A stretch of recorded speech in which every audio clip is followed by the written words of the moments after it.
ಎಲ್ರಿಗೂ ಬೆಳಗಿನ ಶುಭ ವಂದನೆಗಳು ಮಕ್ಕಳೇ.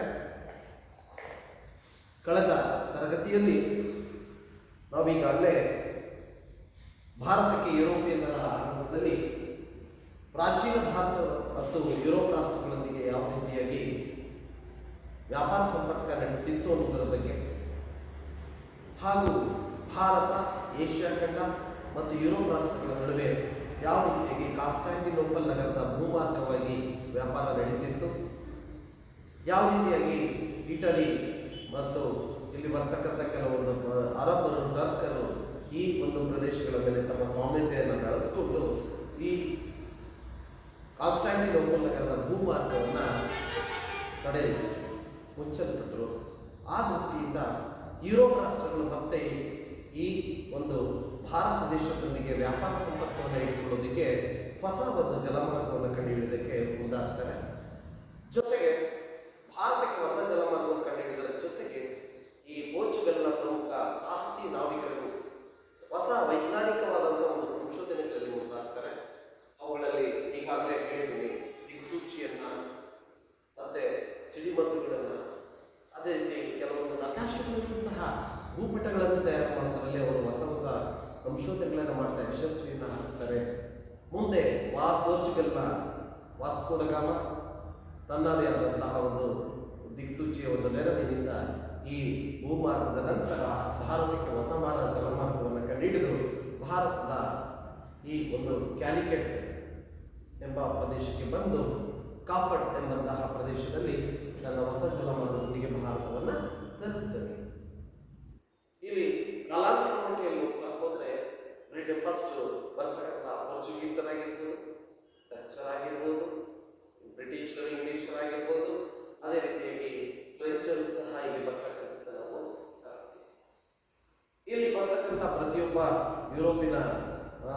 ಯುರೋಪಿಯನ್ನರು ಸಹ ತಮ್ಮದೇ ಆದಂತಹ ಕಂಪನಿಗಳನ್ನು ಭಾರತದಲ್ಲಿ ಸ್ಥಾಪನೆ ಮಾಡಿಕೊಂಡು ವ್ಯಾಪಾರದ ಕೋಟಿಗಳನ್ನು ಅಥವಾ ತಮ್ಮದೇ ಆದಂತಹ ಈ ಪ್ರಾಬಲ್ಯವನ್ನು ಸ್ಥಾಪನೆ ಮಾಡೋದಕ್ಕೆ ಪ್ರಾಂತ್ಯಗಳನ್ನು ಇಲ್ಲಿ ಸ್ಥಾಪನೆ ಮಾಡಿಕೊಂಡು ಕೋಟೆಗಳನ್ನು ನಿರ್ಮಾಣ ಮಾಡತಕ್ಕಂಥದ್ದು, ರಾಜಕೀಯ ಪ್ರಾಬಲ್ಯವನ್ನು ಬೆಳೆಸಿಕೊಳ್ತಕ್ಕಂಥದ್ದನ್ನು ನಾವು ಕಳೆದ ತರಗತಿಯಲ್ಲಿ ಈಗಾಗಲೇ ತಿಳ್ಕೊಂಡಿದ್ದೀವಿ.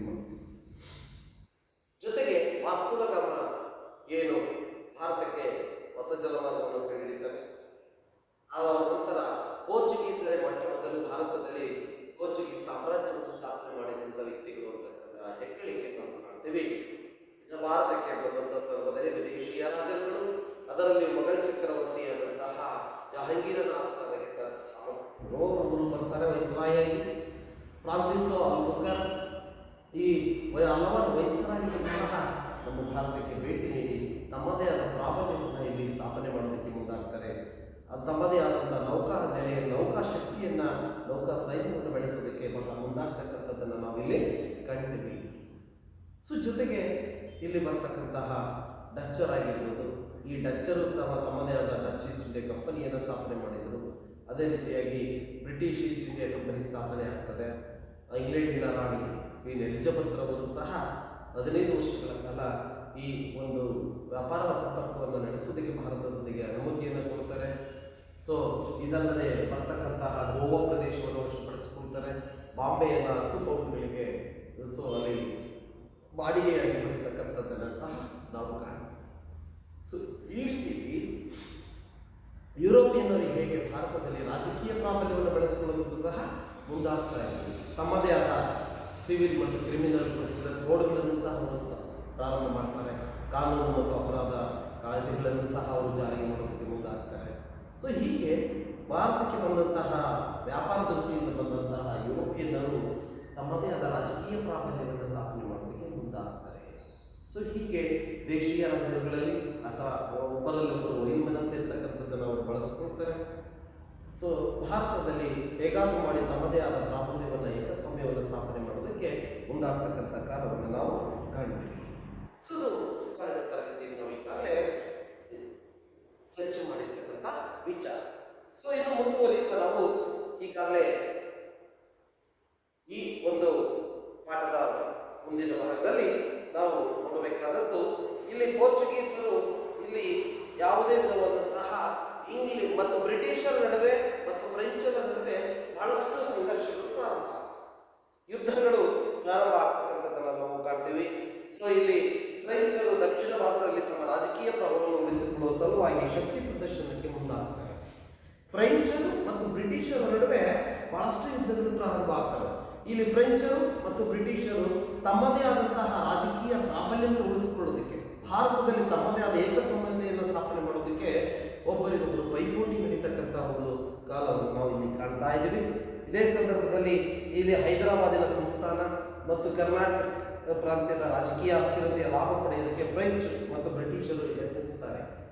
ಹೈದರಾಬಾದಿನ ನವಾಬನೊಂದಿಗೆ ಅಲ್ಲಿ ರಾಜಕೀಯ ಪ್ರಾಬಲ್ಯವನ್ನು ಉಳಿಸಿಕೊಳ್ಳೋದಕ್ಕೆ ಪ್ರಯತ್ನವನ್ನು ಮಾಡ್ತಾರೆ. ಅದರ ಪರಿಣಾಮವಾಗಿಯೇ ನಾವು ಇಲ್ಲಿ 3 ಕರ್ನಾಟಕ ಯುದ್ಧಗಳು ನಡೆಯತಕ್ಕಂಥದ್ದನ್ನು ನಾವು ಕಾಣ್ತೀವಿ. ಫ್ರೆಂಚರು ಮತ್ತು ಬ್ರಿಟಿಷರು ತಮ್ಮದೇ ಆದಂತಹ ಏಕಸ್ವಾಮ್ಯತೆಯನ್ನು ಪ್ರಾಬಲ್ಯವನ್ನು ಉಳಿಸಿಕೊಳ್ಳೋದಕ್ಕೆ ಇಲ್ಲಿ ಯುದ್ಧಗಳನ್ನು ಮಾಡ್ತಕ್ಕಂಥದ್ದನ್ನು ನಾವು ಇಲ್ಲಿ ಕಾಣ್ತೀವಿ.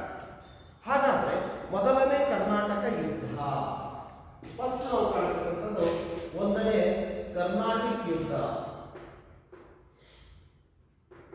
1ನೇ ಕರ್ನಾಟಕ ಯುದ್ಧ ನೋಡ್ರಿ, 1ನೇ ಕರ್ನಾಟಕ ಯುದ್ಧದ ಕಾಲದ ಅವಧಿ 1746ರಿಂದ 48.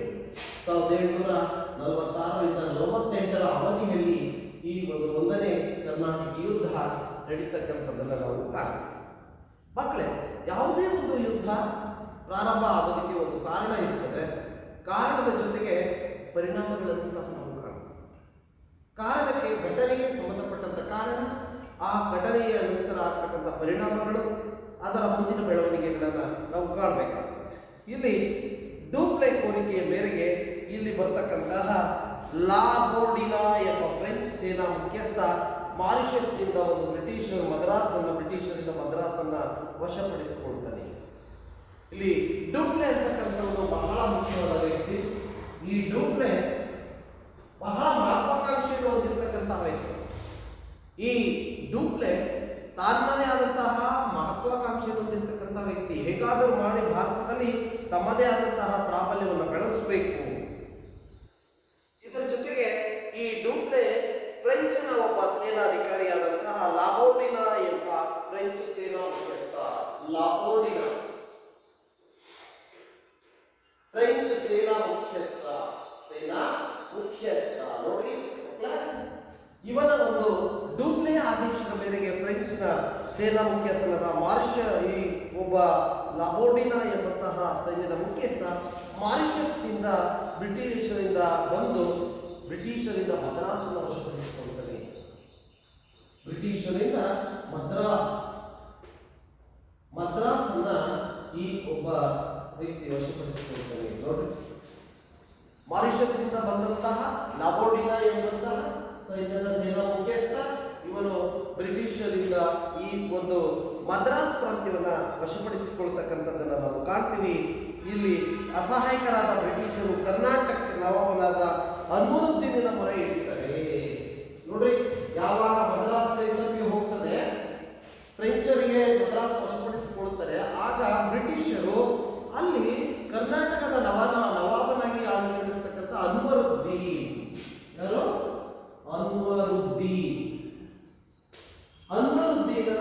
ಸಹಾಯವನ್ನು ಬೇಡ್ತಾರೆ. ಹೇಗಾದರೂ ಮಾಡಿ ಫ್ರೆಂಚರ ವಿರುದ್ಧ ಹೋರಾಟ ಮಾಡೋದಕ್ಕೆ ಅನ್ವರುದ್ದೀನನ ಸಹಾಯ ಬೇಕು ಅನ್ನೋದನ್ನ ಇಲ್ಲಿ ನಾವು ಕಾಣ್ತೀವಿ. ಸೊ ಹೀಗೆ ಈ ಮದ್ರಾಸ್ನಿಂದ ಡೂಪ್ಲೆಗೆ ತಿಳಿಸದ ಬ್ರಿಟಿಷರಿಂದ ಹಣ ಪಡೆದು ಮದ್ರಾಸ್ನನ್ನು ಬಿಟ್ಟುಕೊಟ್ಟು ಮಾರಿಷಸ್ಗೆ ಹೊರಟು ಹೋಗ್ತಾನೆ. ಇಲ್ಲಿ ಲಾಬೋರ್ಡಿನಾ ಎಂತಕ್ಕಂಥ ಇವನು ಏನು ಮದ್ರಾಸನ್ನು ವಶಪಡಿಸಿಕೊಂಡಿದ್ದ, ಇವನು ಡೂಪ್ಲೆಗೆ ಈ ವಿಚಾರವನ್ನು ತಿಳಿಸದೆ ಬ್ರಿಟಿಷರಿಂದ ಹಣವನ್ನು ಪಡೆದು ಮದ್ರಾಸನ್ನು ಬಿಟ್ಟುಕೊಟ್ಟು ಹೊರಟೋಗ್ತಾನೆ. ನೋಡಿ, ಸೊ ಇಲ್ಲಿ ಬ್ರಿಟಿಷರಿಗೆ ಮತ್ತೆ ಮದ್ರಾಸ್ ತಮ್ಮ ವಶಕ್ಕೆ ಬರ್ತದೆ ಅಂತಕ್ಕಂಥ ನಾವು ಕಾಣ್ತೀವಿ. ಇದರಿಂದ ಕೋಪಗೊಂಡಂತಹ ಡೂಪ್ಲೆ ಮದ್ರಾಸನ್ನು ಮತ್ತೆ ಪಡೆಯುವ ವಿಫಲ ಪ್ರಯತ್ನವನ್ನು ನಡೆಸುತ್ತದೆ. ಡೂಪ್ಲೆ ಮೊದಲೇ ಹೇಳಿದಾಗ ಅವನು ಬಹಳ ಮಹತ್ವಾಕಾಂಕ್ಷೆಗಳಂತಹ ವ್ಯಕ್ತಿ, ಎಲ್ಲವನ್ನೂ ಪಡಿಬೇಕು ಅಂತಕ್ಕಂಥ ಮಹತ್ವಾಕಾಂಕ್ಷೆಗಳಂತಹ ವ್ಯಕ್ತಿ. ಈಗ ಡೂಪ್ಲೆ ಬಹಳ ಕೋಪಗೊಂಡು ಮತ್ತೆ ಮದ್ರಾಸನ್ನು ಬ್ರಿಟಿಷರಿಂದ ಪಡಿಬೇಕು ಅಂತಕ್ಕಂತಹ ಯತ್ನವನ್ನು ಮಾಡಿ ವಿಫಲನಾಗ್ತಕ್ಕಂಥದ್ದನ್ನು ನಾವು ಕಾಣ್ತೀವಿ. ಈ ಯುದ್ಧವು ಕೊನೆಯದಾಗಿ ಇಂಗ್ಲೆಂಡ್ ಮತ್ತು ಫ್ರಾನ್ಸ್ ನಡುವೆ ನಡೆದಂತಹ ಎಕ್ಸ್ಲಾ ಚಾಪಲ್ ಒಪ್ಪಂದದೊಂದಿಗೆ ಕೊನೆಗೊಳ್ಳುತ್ತದೆ. ಎಕ್ಸ್ಲಾ ಚಾಪಲ್ ನೋಡಿ, ಎಕ್ಸ್ಲಾ ಚಾಪಲ್ ಒಂದನೇ ಕರ್ನಾಟಕ ಯುದ್ಧ ಏನು ಡೂಪ್ಲೆಯ ಒಂದು ವಿಫಲ ಯತ್ನ, ಅಂದ್ರೆ ಮದ್ರಾಸನ್ನು ಮತ್ತೆ ವಶಪಡಿಸಿಕೊಳ್ಳತಕ್ಕಂಥ ಒಂದು ಪ್ರಯತ್ನ ಏನಿದೆ ಇದು ಮತ್ತೆ ವಿಫಲ ಆಗ್ತದೆ. ಕೊನೆಗೆ ಒಂದನೇ ಕರ್ನಾಟಕ ಯುದ್ಧ ಇಂಗ್ಲೆಂಡ್ ಮತ್ತು ಫ್ರಾನ್ಸ್ ನಡುವೆ ನಡೀತಕ್ಕಂಥ ಎಕ್ಸ್ಲಾ ಚಾಪೆಲ್ ಒಪ್ಪಂದದೊಂದಿಗೆ ಕೊನೆಗೊಳ್ಳುತ್ತದೆ. ನೋಡ್ರಿ, ಇಲ್ಲಿ ಒಂದನೇ ಕರ್ನಾಟಕ ಯುದ್ಧ, ಇಲ್ಲಿ ಮದ್ರಾಸನ್ನ ವಶಪಡಿಸಿಕೊಳ್ಳೋದಕ್ಕೆ ಡುಪ್ಲೆ ಆದೇಶದ ಮೇರೆಗೆ ಬಂದಂತ ಲಾಬೋರ್ಡಿನಾ ಎಂಬಂತಹ ಸೇನಾ ಮುಖ್ಯಸ್ಥ ಮಾರಿಷಸ್ನಿಂದ ಬಂದ, ಅವನು ಇಂಗ್ಲಿಷರಿಂದ ಮದ್ರಾಸನ್ನ ವಶಪಡಿಸಿಕೊಂಡ. ಸೊ ಕೊನೆಗೆ ಡೂಪ್ಲೆಗೆ ತಿಳಿಸದೆ ಆ ಇಂಗ್ಲಿಷ್ನಿಂದ ಹಣವನ್ನು ಪಡೆದು ಮದ್ರಾಸನ್ನ ಬ್ರಿಟಿಷರಿಗೆ ಕೊಟ್ಟು ತಾನು ಹೊರಟು. ಇದರಿಂದ ಕೋಪಗೊಂಡಂತಹ ಡೂಪ್ಲೆ ಮತ್ತೆ ಮದ್ರಾಸ್ ಪಡೆಯುವ ಪ್ರಯತ್ನವನ್ನು ಮಾಡ್ತಾನೆ, ಆದರೆ ವಿಫಲವಾಗ್ತಾನೆ. ನಂತರ ಕೊನೆಯದಾಗಿ ಈ ಬ್ರಿಟಿಷರು ಕರ್ನಾಟಕದ ನವಾಬನ ಒಂದು ಅನ್ವರುದ್ದೀನನ ಒಂದು ಸಹಾಯದೊಂದಿಗೆ ಪ್ರಯತ್ನವನ್ನು ಮಾಡ್ತಾರೆ. ಸೊ ಕೊನೆಗೆ ಈ ಒಂದು ಕರ್ನಾಟಕ ಯುದ್ಧ ಇಂಗ್ಲೆಂಡ್ ಮತ್ತು ಫ್ರಾನ್ಸ್ ನಡುವೆ ನಡೀತಕ್ಕಂಥ ಯುದ್ಧದಲ್ಲಿ ಎಕ್ಸ್ಲಾ ಚಾಪೆಲ್ ಎಂತಕ್ಕಂಥ ಒಂದು ಒಪ್ಪಂದದೊಂದಿಗೆ ಕೊನೆಗೊಳ್ಳುತ್ತದೆ. ಇದು ಒಂದನೇ ಕರ್ನಾಟಕ ಯುದ್ಧ.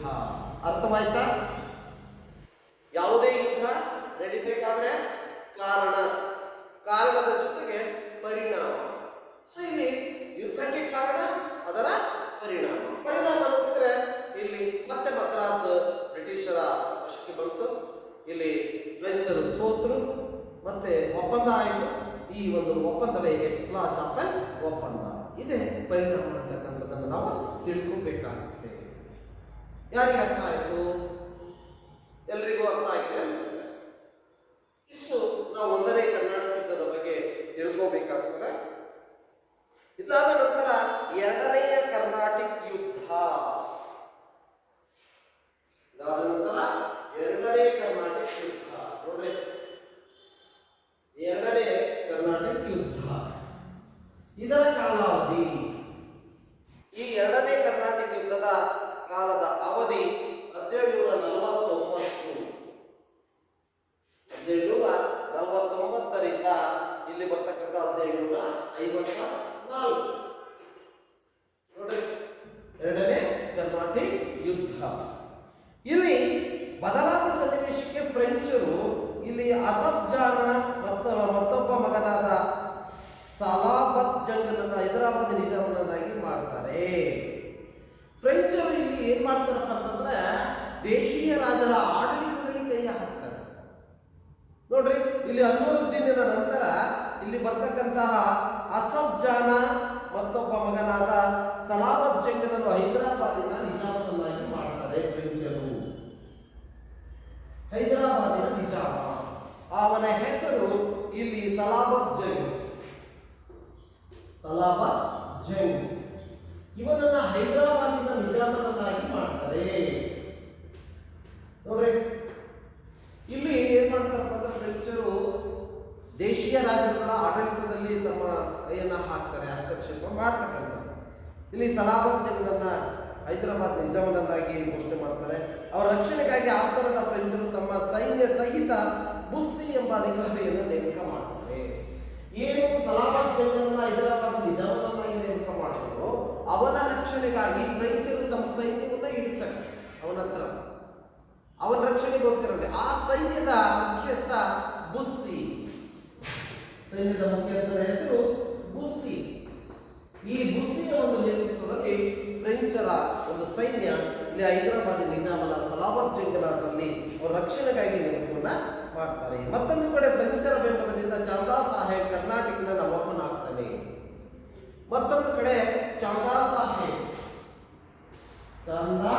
ಸಾಹೇಬ್ ಇವನು ಸಹ ಕರ್ನಾಟಕದ ನವಾಬನನ್ನಾಗಿ ಘೋಷಣೆ ಮಾಡ್ತಾರೆ ಫ್ರೆಂಚರು ಅಂತ ನೋಡಿ.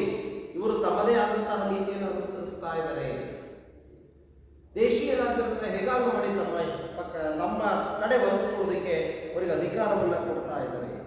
ಸೊ ಇಲ್ಲಿ ಇಂಗ್ಲಿಷ್ ಈಸ್ಟ್ ಇಂಡಿಯಾ ಕಂಪನಿಯ ಅಧಿಕಾರಿ ರಾಬರ್ಟ್ ಕ್ಲೈವ್ನು ಕರ್ನಾಟಕದ ರಾಜಧಾನಿ ಆರ್ಕಾಟಿನ ಮೇಲೆ ಆಕ್ರಮಣ ಮಾಡಿ ಫ್ರೆಂಚ್ ಮತ್ತು ಚಂದಾ ಸಾಹೇಬರನ್ನ ಸೋಲಿಸ್ತಾನೆ. ಇಲ್ಲಿ ಮತ್ತೊಬ್ಬ ಇಂಗ್ಲಿಷ್ ಈಸ್ಟ್ ಇಂಡಿಯಾ ಕಂಪನಿಯ ಅಧಿಕಾರಿ ರಾಬರ್ಟ್ ಕ್ಲೈವ್. ನೋಡಿ, ಇವನು ಇಂಗ್ಲಿಷ್ ಈಸ್ಟ್ ಇಂಡಿಯಾ ಕಂಪನಿಯ ಅಧಿಕಾರಿ. ಇಂಗ್ಲಿಷ್ ಈಸ್ಟ್ ಇಂಡಿಯಾ ಕಂಪನಿ ಏನು ಬ್ರಿಟಿಷರಿದ್ದಾರೆ, ಇವರ ಕಂಪನಿಯ ಅಧಿಕಾರಿ, ಬ್ರಿಟಿಷ್ ಈಸ್ಟ್ ಇಂಡಿಯಾ ಕಂಪನಿಯ ಅಧಿಕಾರಿ. ನೋಡಿ, ರಾಬರ್ಟ್ ಕ್ಲೈವ್ ಅಂತಕ್ಕಂಥವನು ಸಹ ಡೂಪ್ಲೆ ಎಂತ ಬ್ರಿಟಿಷರ ಒಬ್ಬ ಮಹತ್ವಾಕಾಂಕ್ಷೆ ಉಳ್ಳಂತಹ ಅತಿ ಚಾಕುಚಕ್ಯತೆ ಹೊಂದಿರತಕ್ಕಂತಹ ಬುದ್ಧಿವಂತ ಅಧಿಕಾರಿ ಸಹ ಆಗಿದ್ದ. ಇವನೇನ್ ಮಾಡ್ತಾನೆ, ಈ ಚಾಂದಾ ಸಾಹೇಬನ ಮೇಲೆ ದಾಳಿ ಮಾಡಿ ಅಲ್ಲಿ ಅವನ ಒಂದು ಅಧೀನದಲ್ಲಿ ಇರ್ತಕ್ಕಂತಹ ಒಂದು ಚಾಂದಾ ಸಾಹೇಬನನ್ನ ಸೋಲಿಸಿ ಅಲ್ಲಿ ಕರ್ನಾಟಕದ ರಾಜಧಾನಿ ಆರ್ಕಾಟ್ ಅನ್ನು ವಶಪಡಿಸಿಕೊಳ್ತಾನೆ. ಆರ್ಕಾಟ್ ಅಂತ ಕರೀತಾರೆ, ಆರ್ಕಾಟು ಅಥವಾ ಆರ್ಕಾಟಿ. ಸಾಮಾನ್ಯವಾಗಿ ಇವೆಲ್ಲ ದಕ್ಷಿಣ ಭಾರತದ ತಮಿಳುನಾಡು ಭಾಗದಲ್ಲಿ ಬರ್ತಕ್ಕಂಥ ಈ ಆರ್ಕಾಟ್ ಅನ್ನ ಏನು ಕರ್ನಾಟಕದ ರಾಜಧಾನಿಯಾಗಿ ಮಾಡಿಕೊಂಡಿದ್ದ ಅವನು ಚಾಂದಾ ಸಾಹೇಬ, ಅದರ ಒಂದು ಭಾಗವಾದ ಆರ್ಕಾಟ್ ಅನ್ನ ಈ ರಾಬರ್ಟ್ ಕ್ಲೈವ್ ತನ್ನ ಸೈನ್ಯದೊಂದಿಗೆ ವಶಪಡಿಸಿಕೊಳ್ತಾನೆ, ಗೆಲ್ತಾನೆ. ಸೊ ಇದು ಅಂತಿಮವಾಗಿ ಯುದ್ಧದಲ್ಲಿ ಚಾಂದಾ ಸಾಹೇಬನನ್ನ ಬಂಧಿಸಿ ಬ್ರಿಟಿಷರು ಹತ್ಯೆಗೊಳ್ತಾರೆ. ಚಾಂದಾ ಸಾಹೇಬ್ ಇಲ್ಲಿ ಹತ್ಯೆ ಆಗ್ತಾನೆ, ಬ್ರಿಟಿಷರಿಂದ ಹತ್ಯೆಗೊಳಗಾಗ್ತಾನೆ. ಚಾಂದಾ ಸಾಹೇಬ್ ಬಂಧನದಲ್ಲಿಟ್ಟು ಅವನನ್ನ ಹತ್ಯೆ ಮಾಡ್ತಾರೆ. ಅವನ ಸ್ಥಾನಕ್ಕೆ ಬ್ರಿಟಿಷರು ಅನುರುದ್ದೀನನ ಮಗನಾದ ಮೊಹಮ್ಮದ್ ಅಲಿಯನ್ನ ನೇಮಕ ಮಾಡ್ತಾರೆ. ಇಲ್ಲಿ ನೋಡ್ರಿ, ಬ್ರಿಟಿಷರು ಸಹ ಇದೇ ರೀತಿಯನ್ನು ಅನುಸರಿಸ್ತಾರೆ. ಇಲ್ಲಿ ಕರ್ನಾಟಕದ ನವಾಬನನ್ನಾಗಿ ಅನ್ವರುದ್ದೀನನ ಮಗ ಏನಿದ್ದ ಮೊಹಮ್ಮದ್ ಅಲಿಯನ್ನ ಕರ್ನಾಟಕದ ನವಾಬನನ್ನಾಗಿ ನೇಮಕ ಮಾಡ್ತಾರೆ. ಮೊಹಮ್ಮದ್ ಅಲಿ ನೋಡಿ, ಇವರು ಬಳಸ್ತಕ್ಕಂಥ ನೀತಿಗಳು ದೇಶೀಯ ರಾಜ್ಯಗಳಲ್ಲಿ ಒಡಕನ್ನುಂಟು ಮಾಡಬೇಕು, ಅವರನ್ನು ತಮ್ಮ ಅಧೀನದಲ್ಲಿ ಇಟ್ಕೋಬೇಕು ಅಂತ ಹೇಳಿ ತಮ್ಮದೇ ರಾಜಕೀಯ ಪ್ರಾಬಲ್ಯವನ್ನು ಇಲ್ಲಿ ಬೆಳೆಸಿಕೊಂಡು ತಮ್ಮದೇ ಸೈನ್ಯವನ್ನ ಅವರಿಗೆ ಸಪೋರ್ಟ್ ಮಾಡೋದು, ಅವರ ಆಡಳಿತದಲ್ಲಿ ತಮ್ಮನ್ನ ತೊಡಗಿಸ್ಕೊಳ್ಳೋದು, ತಮ್ಮ ಅಧೀನಕ್ಕೆ ಅವರನ್ನು ಒಳಸ್ಕೊಳ್ಳೋದು, ಅವರ ಮಕ್ಕಳ ಅವರಲ್ಲಿಯೇ ಈ ತಂತ್ರವನ್ನು ಬಳಸಿಕೊಳ್ಳೋದು. ಅನ್ವರುದ್ದೀನನ ಮಗನಾದ ಮೊಹಮ್ಮದ್ ಅಲಿಯನ್ನ ಕರ್ನಾಟಕದ ನವಾಬನನ್ನಾಗಿ ನೇಮಕ ಮಾಡ್ತಾರೆ. ಕೊನೆಗೆ ಎರಡನೇ ಕರ್ನಾಟಕ ಯುದ್ಧ ಪಾಂಡಿಚೇರಿ ಒಪ್ಪಂದದೊಂದಿಗೆ ಮುಕ್ತಾಯ ಆಗ್ತದೆ.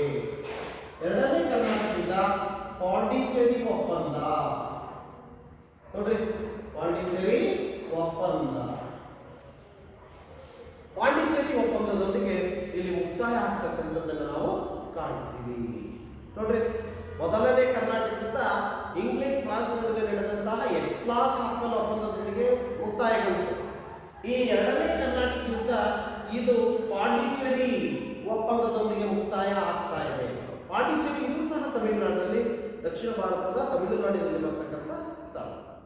ಸೊ ಹೀಗೆ ಎರಡನೇ ಕರ್ನಾಟಕ ಯುದ್ಧದಲ್ಲಿಯೂ ಸಹ ಫ್ರೆಂಚ್ ಮತ್ತು ಬ್ರಿಟಿಷರಲ್ಲಿ ನಾವು ಘರ್ಷಣೆಯನ್ನು ನಾವು ಕಾಣ್ತೀವಿ.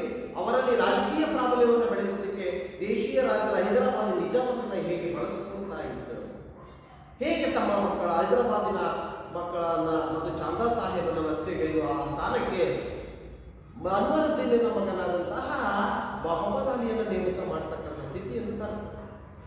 ನೋಡಿ ವಿದ್ಯಾರ್ಥಿಗಳು, ಇವರು ಬಳಸ್ತಕ್ಕಂತಹ ನೀತಿ ಹೇಗಿದೆ, ರಾಜಕೀಯ ಪ್ರಾಬಲ್ಯವನ್ನು ಬಳಸಿಕೊಳ್ಳೋದಕ್ಕೆ, ತಮ್ಮ ಏಕಸ್ವಾಮ್ಯತೆಯನ್ನು ಬೆಳೆಸಿಕೊಳ್ಳೋದಕ್ಕೆ ಭಾರತದಲ್ಲಿ. ಸೊ ಇಂತಹ ಒಂದು ನೀತಿಗಳನ್ನ ಇವರು ಅಳವಡಿಸಿಕೊಂಡಿದ್ರು ಅನ್ನೋದನ್ನ ಈ ಯುದ್ಧಗಳಲ್ಲಿ ನಾವು ಕಾಣ್ತೀವಿ. ಇದು ಎರಡನೇ ಕರ್ನಾಟಕ ಯುದ್ಧ. ಯಾರಿಗೆ ಅರ್ಥ ಆಗಿಲ್ಲ, ಎರಡನೇ ಕರ್ನಾಟಕ ಯುದ್ಧ, ಈಗಾಗಲೇ ಒಂದನೇ ಕರ್ನಾಟಕ ಯುದ್ಧ ಆಯಿತು, ಈಗ ಎರಡನೇ ಕರ್ನಾಟಕ ಯುದ್ಧ ಎಲ್ರಿಗೂ ಅರ್ಥ ಆಗಿದೆ ಅನಿಸುತ್ತೆ. ನೋಡಿ, ಯಾರಾದ್ರೂ ಹೋಗಿದ್ರೆ ಕೇಳ್ಬೋದು ಒಂದನೇ ಮತ್ತು ಎರಡನೇ ಕರ್ನಾಟಕ ಯುದ್ಧಗಳ ಬಗ್ಗೆ.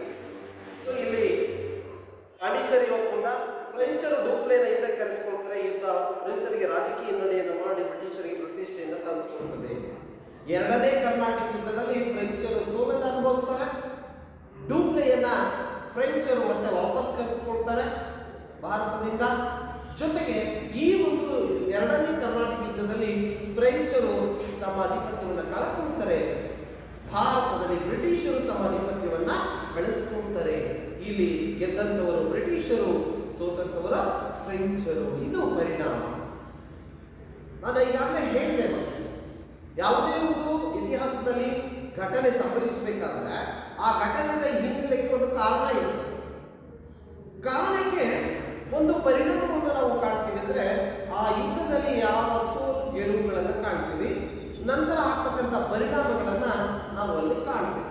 ಇಲ್ಲಿ ಪಾಂಡಿಚೇರಿ ಒಪ್ಪಂದ ಆಗ್ತದೆ, ಫ್ರೆಂಚರು ಸೋಲನ್ನು ಅನುಭವಿಸ್ತಾರೆ, ಡೂಪ್ಲೆ ಮತ್ತೆ ತನ್ನ ಹಿಂದಿರುತ್ತಾರೆ ವಾಪಸ್. ನಂತರ ಇಲ್ಲಿ ಭಾರತದಲ್ಲಿ ಇಂಗ್ಲಿಷರು ತಮ್ಮ ಪ್ರಾಬಲ್ಯವನ್ನು ಮುಂದುವರಿಸುತ್ತಾರೆ, ಏಕಸ್ವಾಮ್ಯತೆಯನ್ನ ಬೆಳೆಸಿಕೊಳ್ಳೋದಕ್ಕೆ ಕಾರಣ ಆಗ್ತದೆ ಈ ಎರಡನೇ ಕರ್ನಾಟಕ ಯುದ್ಧ. ನೋಡ್ರಿ, ಕೇಳ್ತಾರೆ ಪರೀಕ್ಷೆಯಲ್ಲಿ, ಒಂದನೇ ಕರ್ನಾಟಕ ಯುದ್ಧದ ಕಾರಣ ಪರಿಣಾಮಗಳನ್ನು ತಿಳಿಸಿ, ಎರಡನೇ ಕರ್ನಾಟಕ ಯುದ್ಧಕ್ಕೆ ಕಾರಣ ಪರಿಣಾಮಗಳನ್ನು ಕೇಳಬಹುದು. ಇಲ್ಲವೇ ಒಂದೊಂದು ಮಾರ್ಕ್ಸಿಗೆ ಒಂದನೇ ಕರ್ನಾಟಕ ಯುದ್ಧ ಯಾವ ಡ್ಯಾಶ್ ಒಪ್ಪಂದದೊಂದಿಗೆ ಕೊನೆಗೊಳ್ಳುತ್ತದೆ, ಎರಡನೇ ಕರ್ನಾಟಕ ಯುದ್ಧ ಡ್ಯಾಶ್ ಒಪ್ಪಂದದೊಂದಿಗೆ ಮುಕ್ತಾಯಗೊಳ್ಳುತ್ತದೆ ಅಂತಕ್ಕಂಥದ್ದು ನಿಮಗೆ ಕೇಳಬಹುದು. ಇನ್ನು ಮುಕ್ತಾಯದ ಹಂತದಲ್ಲಿ ಈಗ ನಾವು ಕಾಣ್ತಕ್ಕಂಥದ್ದು ಮೂರನೇ ಕರ್ನಾಟಕ ಯುದ್ಧ. ಮುಕ್ತಾಯ ಯುದ್ಧ, ಮೂರನೇ ಕರ್ನಾಟಕ ಯುದ್ಧ.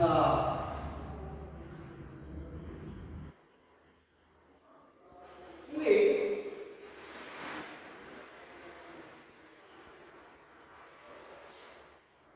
ನೋಡ್ರಿ, ಮೂರನೇ ಕರ್ನಾಟಕ ಯುದ್ಧ ಇಲ್ಲಿ ನಡೆದಂತಹ ಕಾಲ, ಮೂರನೇ ಕರ್ನಾಟಕ ಯುದ್ಧ ನಡೆದಂತಹ ಕಾಲ ನೋಡಿ 1756ರಿಂದ 1763.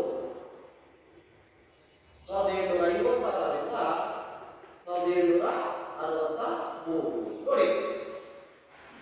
ಈಗಾಗಲೇ ನಾನು ಹೇಳಿದಾಗೆ ಒಂದನೇ ಕರ್ನಾಟಕ ಯುದ್ಧ ಎರಡನೇ ಕರ್ನಾಟಕ ಯುದ್ಧಕ್ಕೆ ಕಾರಣ ಆಯಿತು. ಎರಡನೇ ಕರ್ನಾಟಕ ಯುದ್ಧ ಈಗ ಮೂರನೇ ಕರ್ನಾಟಕ ಯುದ್ಧಕ್ಕೆ ಕಾರಣ ಆಗ್ತದೆ.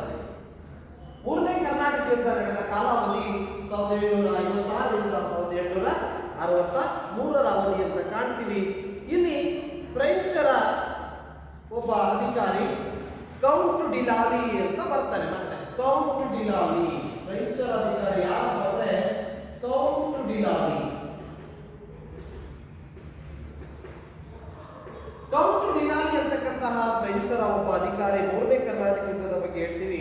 1760ರಲ್ಲಿ ವಾಂಡಿ ವಾಶ್ ಕೋಟೆಯನ್ನು ಮುತ್ತಿಗೆ ಮಾಡ್ತಾರೆ. 1763ರಲ್ಲಿ ಇಲ್ಲಿ ಕೌಂಟ್ ಡಿಲಾಲಿ ಅಂತಕ್ಕಂತಹ ಫ್ರೆಂಚ್ ಅಧಿಕಾರಿ ಇಲ್ಲಿ 1760ರಲ್ಲಿ ವಾಂಡಿ ವಾಶ್, ಇದು ಸ್ಥಳದ ಹೆಸರು ವಾಂಡಿ ವಾಶ್.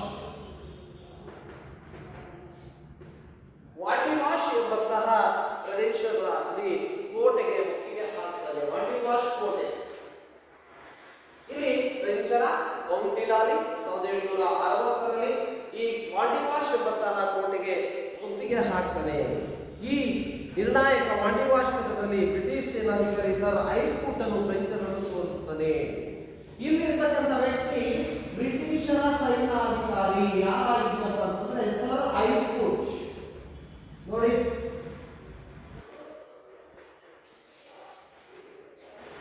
ಫ್ರೆಂಚರ ಸೈನ್ಯಾಧಿಕಾರಿ ಕೌಂಟ್ ಡಿಲಾಲಿ ಇಲ್ಲಿ ವಾಂಡಿ ವಾಶ್ ಕೋಟೆಯನ್ನು ಮುತ್ತಿಗೆ ಹಾಕ್ತಾರೆ. ಈ ವಾಂಡಿ ವಾಶ್ ಕೋಟೆ ಬ್ರಿಟಿಷರ ಅಧೀನದಲ್ಲಿರ್ತದೆ. ಇಲ್ಲಿ ಬ್ರಿಟಿಷರ ಸೈನ್ಯಾಧಿಕಾರಿಯಾಗಿ ಕಾರ್ಯನಿರ್ವಹಿಸತಕ್ಕಂಥವನು ಸರ್ ಐಕ್ವುಟ್ನಾಗಿರ್ತಾನೆ. ಇಲ್ಲಿ ಫ್ರೆಂಚರು ಮತ್ತು ಬ್ರಿಟಿಷರ ನಡುವೆ ಈ ಒಂದು ಕದನ, ಮೂರನೇ ಕರ್ನಾಟಕ ಯುದ್ಧ ಒಂದು ನಿರ್ಣಾಯಕ ಕದನವಾಗಿ ಮುಂದುವರಿತಕ್ಕಂಥದ್ದನ್ನು ನಾವು ಇಲ್ಲಿ ಕಾಣ್ತೀವಿ. ಇದಲ್ಲದೆ ಸರ್ ಐಕ್ವುಟ್ ಅನ್ನ ಬ್ರಿಟಿಷರು ಸೆರೆ ಹಿಡಿದರು. ಸರ್ ಐಕ್ವುಟ್ ಅಂತಕ್ಕಂಥ ಏನು ಬ್ರಿಟಿಷ್ ಅಧಿಕಾರಿ ಇದ್ದ, ಇವನನ್ನ ಫ್ರೆಂಚರು ಇಲ್ಲಿ ಫ್ರೆಂಚರನ್ನ ಸೋಲಿಸಿದನಲ್ಲದೆ ಬುಸ್ಸಿಯನ್ನ ಸೆರೆ ಹಿಡಿತಾರೆ. ಇಲ್ಲಿ ಬುಸ್ಸಿ ಅಂತ ಹೇಳಿದೆ, ಫ್ರೆಂಚರ ಬುಸ್ಸಿ ಅಂತಕ್ಕಂಥ ಒಬ್ಬ ಸೈನ್ಯಾಧಿಕಾರಿ ಇದ್ದ, ಇವನನ್ನ ಸೆರೆ ಹಿಡಿತಕ್ಕಂಥದ್ದನ್ನು ನಾವು ಕಾಣ್ತೀವಿ ಈ ಮೂರನೇ ಕರ್ನಾಟಕ ಯುದ್ಧ. ಇದಲ್ಲದೆ ಕೌಂಟ್ ಡಿಲಾಲಿ ತಪ್ಪಿಸಿಕೊಂಡು ಪಾಂಡಿಚೇರಿಯಲ್ಲಿ ತಲೆಮರೆಸಿಕೊಳ್ತಾನೆ. ಕೌಂಟ್ ಡಿಲಾಲಿ ಏನಿದ್ದ ಫ್ರೆಂಚರ ಒಬ್ಬ ಸೈನ್ಯಾಧಿಕಾರಿ, ಇವನು ತಲೆಮರೆಸಿಕೊಂಡು ಹೋಗಿ ಪಾಂಡಿಚೇರಿಯಲ್ಲಿ ತನ್ನ ತಲೆಮರೆಸಿಕೊಂಡಿರ್ತಕ್ಕಂಥದ್ದನ್ನು ನಾವು ಕಾಣ್ತೀವಿ. ಅಂತಿಮವಾಗಿ ಐಕ್ವುಟ್ ಅನ್ನು ಪಾಂಡಿಚೇರಿಗೆ ಮುತ್ತಿಗೆ ಹಾಕಿದಾಗ ಕೌಂಟ್ ಡಿಲಾಲಿ 1761ರಲ್ಲಿ ಬೇಷರತ್ತಾಗಿ ಶರಣ ಆಗ್ತಾನೆ. ಸರ್ ಐಕ್ವುಟ್ ಅಂತಕ್ಕಂಥವನು ಬ್ರಿಟಿಷರ ಸೈನ್ಯಾಧಿಕಾರಿ ಇಲ್ಲಿ ಪಾಂಡಿಚೇರಿಗೂ ಸಹ ಮುತ್ತಿಗೆಯನ್ನು ಹಾಕಿ ಇಲ್ಲಿ ತನ್ನ ಕೌಂಟ್ ಡಿಲಾಲಿ ಸಹ ಕೊನೆಗೆ 1761ರಲ್ಲಿ ಶರಣಾಗತಿಯನ್ನು ಹೊಂದಿದ್ದಾನೆ. ನೋಡಿ, ಸೊ ಇಲ್ಲಿ ಬರ್ತಕ್ಕಂತಹ ಈ ಒಂದು ಕದನದಲ್ಲಿ, ಈ ಒಂದು ಕರ್ನಾಟಕ ಯುದ್ಧದಲ್ಲಿ ಫ್ರೆಂಚರು ಮತ್ತು ಬ್ರಿಟಿಷರ ಸೈನ್ಯಾಧಿಕಾರಿಗಳ ಬಗ್ಗೆ ನಾವು ತಿಳ್ಕೋಬೇಕಾಗುತ್ತೆ. ಸರ್ ಐಕೂಟನ್ ಆಗಿರ್ಬೋದು, ಸೊ ಇಲ್ಲಿ ಬರ್ತಕ್ಕಂಥ ಕೌಂಟ್ ಡಿಲಾನಿ ಆಗಿರ್ಬೋದು, ಬುಸ್ಸಿ ಆಗಿರ್ಬೋದು, ಇವರ ನಡುವೆ ಫ್ರೆಂಚ್ ಮತ್ತು ಬ್ರಿಟಿಷರ ಸೈನ್ಯಾಧಿಕಾರಿಗಳ ನಡುವೆ ಎಂತಹ ಒಂದು ಘರ್ಷಣೆ ಪ್ರಾರಂಭ. ಈ ವಾಂಡಿವಾಶ್ ಕದನ ಫ್ರೆಂಚ್ ಮತ್ತು ಬ್ರಿಟಿಷರ ನಿರ್ಣಾಯಕ ಕದನ ಅಂತ ಹೇಳ್ತಾರೆ.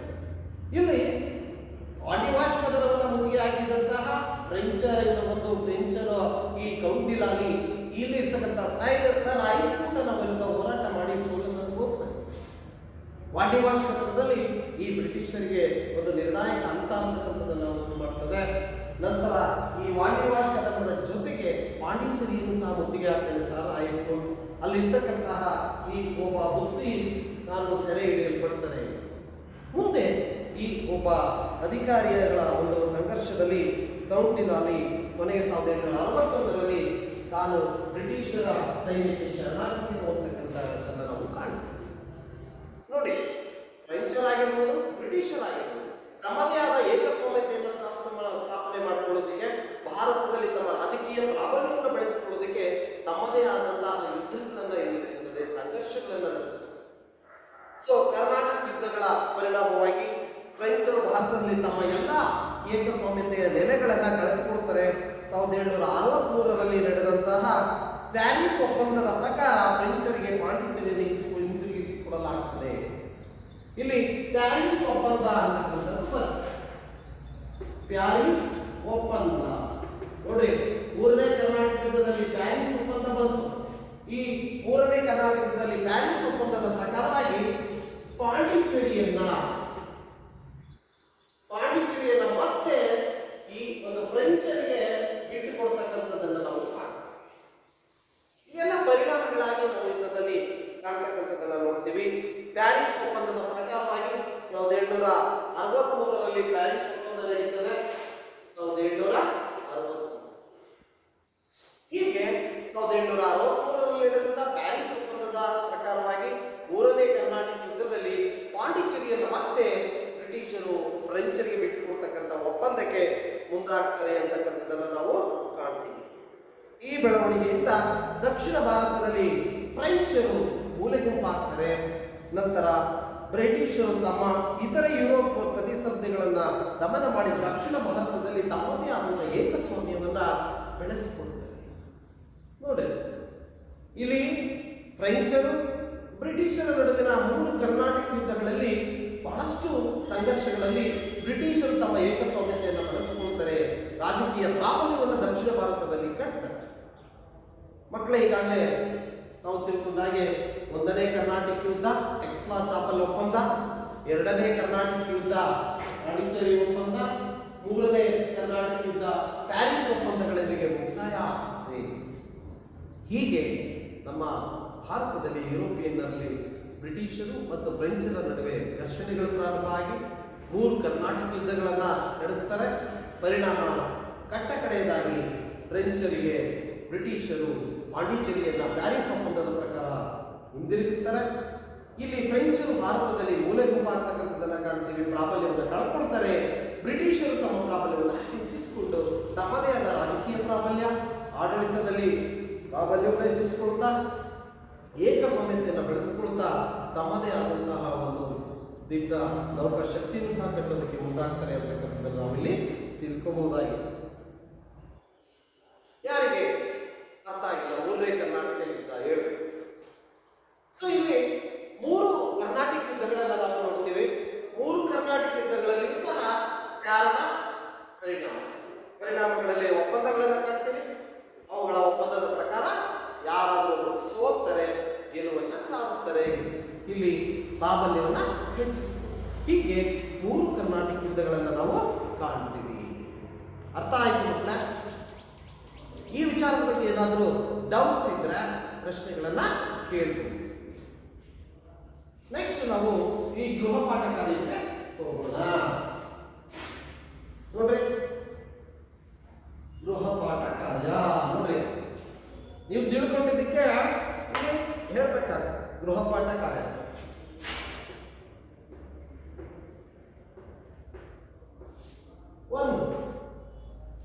ಕರ್ನಾಟಕ ಯುದ್ಧದ ಒಂದನೇ ಕರ್ನಾಟಕ ಯುದ್ಧಕ್ಕೆ ಕಾರಣವನ್ನು ತಿಳಿಸಿ.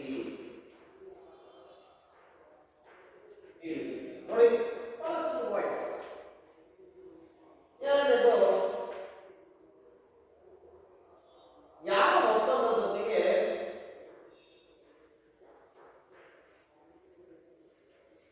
ಒಂದನೇ ಕರ್ನಾಟಕ ಯುದ್ಧ ಮುಕ್ತಾಯವಾಯಿತು? ನೋಡಿ, ನೆಕ್ಸ್ಟ್, ಎರಡನೇ ಕರ್ನಾಟಕ ಯುದ್ಧದ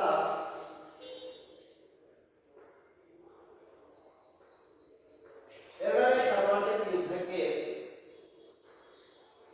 ಕಾರಣಗಳನ್ನು ತಿಳಿಸಿ. ನೋಡಿ, ಎರಡನೇ ಕರ್ನಾಟಕ ಯುದ್ಧ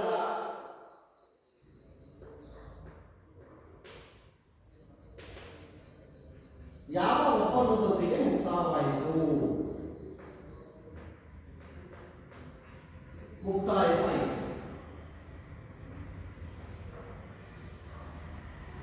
ನೋಡಿ, ಇದು ಐದನೇದು, ಮೂರನೇ ಕರ್ನಾಟಕ ಯುದ್ಧಕ್ಕೆ ಕಾರಣ. ಯುದ್ಧದ ಕಾರಣ ಪರಿಣಾಮಗಳನ್ನು ತಿಳಿಸಿ. ಕಾರಣ ಮತ್ತು ಪರಿಣಾಮಗಳನ್ನು ವಿವರಿಸಿ. ನೋಡಿ, ಬಹಳ ಸುಲಭವಾದ ಪ್ರಶ್ನೆಗಳು, ನೇರವಾದ ಪ್ರಶ್ನೆಗಳಿಗೆ ಉತ್ತರಿಸಬೇಕಾಗ್ತದೆ. ಸೊ ಇಲ್ಲಿ ಮೂರು ಕರ್ನಾಟಕ ಯುದ್ಧಗಳ ಕಾರಣ ಪರಿಣಾಮಗಳ ಬಗ್ಗೆ ನಾವು ತಿಳ್ಕೊಂಡಾಯ್ತು. ಒಂದನೇ ಕರ್ನಾಟಕ ಯುದ್ಧಕ್ಕೆ ಕಾರಣಗಳನ್ನು ತಿಳಿಸಿ. ಯಾವ ಒಪ್ಪಂದದೊಂದಿಗೆ ಒಂದನೇ ಕರ್ನಾಟಕ ಯುದ್ಧ ಮುಕ್ತಾಯವಾಯಿತು? ಎರಡನೇ ಕರ್ನಾಟಕ ಯುದ್ಧಕ್ಕೆ ಕಾರಣಗಳನ್ನು ತಿಳಿಸಿ. ಅದೇ ರೀತಿ ಎರಡನೇ ಕರ್ನಾಟಕ ಯುದ್ಧ ಯಾವ ಒಪ್ಪಂದದೊಂದಿಗೆ ಮುಕ್ತಾಯವಾಗ್ತದೆ? ಮೂರನೇ ಕರ್ನಾಟಕ ಯುದ್ಧದ ಕಾರಣ ಮತ್ತು ಪರಿಣಾಮಗಳನ್ನು ವಿವರಿಸಿ. ಇದರೊಂದಿಗೆ ಎಲ್ಲ ಮೂರು ಯುದ್ಧಗಳ ಒಂದು ಕಾರಣ ಪರಿಣಾಮಗಳು ಸಿಗ್ತದೆ. ಚೆನ್ನಾಗಿ ಅರ್ಥನೂ ಆಗ್ತದೆ. ಸುಲಭವಾಗಿರ್ತಕ್ಕಂಥ ಈ ಪ್ರಶ್ನೆಗಳಿಗೆ ಗೃಹಪಾಠವಾಗಿ ಉತ್ತರಿಸಿಕೊಂಡು ತಗೊಂಡು ಬರಬೇಕು. ಯಾರಿಗೆ ಅರ್ಥ ಆಗಿಲ್ಲ, ಯಾವುದೇ ಡೌಟ್ಸ್ ಪ್ರಶ್ನೆಗಳಿದ್ದರೆ ಕೇಳಬೇಕು. ನನಗನ್ಸುತ್ತೆ ಬಹಳ ಸಂಕ್ಷಿಪ್ತವಾಗಿ ನಿಮಗೆ ಈ ಒಂದು ಯುದ್ಧಗಳ ಬಗ್ಗೆ ಚೆನ್ನಾಗಿ ತಿಳ್ಕೊಂಡಿದ್ದೀರಾ ಅಂತ ಅನ್ನಿಸ್ತದೆ. ಸೊ ಇಲ್ಲಿ ಈ ಬರ್ತಕ್ಕಂತಹ ಈ ಒಂದು ಬ್ರಿಟಿಷ್ ಫ್ರೆಂಚ್ ಈ ಒಂದು ಸಂಘರ್ಷಗಳೊಂದಿಗೆ ಹಿಂದಿನ ತರಗತಿಯನ್ನು ಮುಕ್ತಾಯ ಮಾಡ್ತಾ ಇದ್ದೀನಿ. ಮುಂದಿನ ತರಗತಿಯಲ್ಲಿ ಮುಂದಿನ ವಿಷಯದ ಬಗ್ಗೆ ತಿಳ್ಕೊಳ್ಳೋಣ. ಎಲ್ರಿಗೂ ನಮಸ್ಕಾರ. ನಮಸ್ಕಾರ ಮಕ್ಕಳೇ. ಕಳೆದ ತರಗತಿಯಲ್ಲಿ ನಾವು ಭಾರತದ ಭೌಗೋಳಿಕ ಲಕ್ಷಣಗಳ ಬಗ್ಗೆ ತಿಳ್ಕೊಳ್ತಾ ಇದ್ವಿ. ಭಾರತದ ಭೌಗೋಳಿಕ ಲಕ್ಷಣಗಳನ್ನು ನಾವು ತಿಳ್ಕೊಬೇಕಾದ್ರೆ ಭಾರತದ ನಕಾಶೆಯನ್ನು ನಾವು ನೋಡಬೇಕಾಗ್ತದೆ. ಇಲ್ಲಿ ನಾವು ಭಾರತದ ನಕಾಶೆಯನ್ನು ನೋಡ್ತಾ ಹೋದಾಗ ಇಲ್ಲಿ ಬರ್ತಕ್ಕಂಥ ಹಿಮಾಲಯ ಪರ್ವತ ಶ್ರೇಣಿಗಳು ಇಲ್ಲಿ ನಮ್ಮದೇ ಉತ್ತರ ಭಾರತದ ಒಂದು ನಮ್ಮ ದೇಶಕ್ಕೆ ರಕ್ಷಣೆಯನ್ನು ಕೊಡ್ತಕ್ಕಂಥ ಭದ್ರವಾದ ಕೋಟೆಯಂತೆ ಪ್ರಕೃತಿ ನಿಸರ್ಗದತ್ತವಾಗಿ ನಮಗೆ ಇರ್ತಕ್ಕಂಥದ್ದನ್ನು ನಾವು ಕಾಣ್ತೀವಿ. ಈ ಉತ್ತರದ ಹಿಮಾಲಯ ಪರ್ವತ ಶ್ರೇಣಿ ಹಲವಾರು ದೊಡ್ಡ ದೊಡ್ಡ ಶಿಖರ ಶ್ರೇಣಿಗಳನ್ನು ಹೊಂದಿರತಕ್ಕಂಥದ್ದು. ಪ್ರಕೃತಿಯೇ ನಿಸರ್ಗವೇ ನಮ್ಮ ದೇಶಕ್ಕೆ ರಕ್ಷಣೆಯನ್ನು ಕೊಡ್ತಕ್ಕಂತಹ ಭದ್ರತೆಯನ್ನು ಕೊಡ್ತಕ್ಕಂತಹ ಒಂದು ನಿಸರ್ಗದತ್ತವಾದ ಒಂದು ದೊಡ್ಡ ಕೋಟೆಯ ರೂಪದಲ್ಲಿ ನಿರ್ಮಾಣವಾಗಿರ್ತಕ್ಕಂಥದ್ದನ್ನು ನಾವು ಕಾಣ್ತೀವಿ ಮಕ್ಕಳೇ. ನಿಜವಾಗ್ಲೂ ನಮ್ಮ ದೇಶಕ್ಕೆ ಸುಭದ್ರತೆ ರಕ್ಷಣೆಯನ್ನು ಒದಗಿಸಿಕೊಡ್ತಕ್ಕಂಥದ್ದು ಉತ್ತರದ ಅಲ್ಲಿ ಕಾಣ್ತಕ್ಕಂತಹ ಹಿಮಾಲಯ ಪರ್ವತ ಶ್ರೇಣಿ. ಜೊತೆಗೆ ಈ ಒಂದು ಹಿಮಾಲಯ ಪರ್ವತ ಶ್ರೇಣಿಯಲ್ಲಿ ಜನ್ಮ ತಾಳ್ತಕ್ಕಂತಹ ಉಗಮವಾಗ್ತಕ್ಕಂತಹ ಗಂಗಾ, ಸಿಂಧು, ಬ್ರಹ್ಮಪುತ್ರ ನದಿಗಳು ಬಹಳ ಪವಿತ್ರ ನದಿಗಳು ಅಂತ ನಾವು ಕರೆದಿದ್ದೀವಿ ಮಕ್ಕಳೇ. ಈ ಸಿಂಧು, ಗಂಗಾ, ಬ್ರಹ್ಮಪುತ್ರ ನದಿಗಳು ಈ ಒಂದು ತಮ್ಮ ಒಂದು ಪ್ರವಾಹದ ಸಂದರ್ಭದಲ್ಲಿ ಬಹಳ ವಿಶಾಲವಾದ ದೊಡ್ಡದಾದಂತಹ ವಿಶಾಲವಾದ ಮೈದಾನಗಳನ್ನು ನಿರ್ಮಿಸಿರ್ತಕ್ಕಂಥದ್ದನ್ನು ನಾವು ಕಾಣ್ತೀವಿ. ಈ ವಿಶಾಲವಾದ ಮೈದಾನಗಳಲ್ಲಿ ಈ ಒಂದು ಕೃಷಿ ಕಾರ್ಯಕ್ಕೆ ನೀರಾವರಿ ಸೌಲಭ್ಯಕ್ಕೆ ಅಗತ್ಯವಾದ ಎಲ್ಲ ಸೌಲಭ್ಯಗಳನ್ನು ಇವತ್ತಿನ ದಿನ ನಾವು ಪಡ್ಕೊಳ್ತಾ ಇದ್ದೀವಿ. ಮತ್ತು ಉತ್ತಮವಾದ ಮೆಕ್ಕಲು ಮಣ್ಣನ್ನು ಸಹ ಈ ವಿಶಾಲವಾದ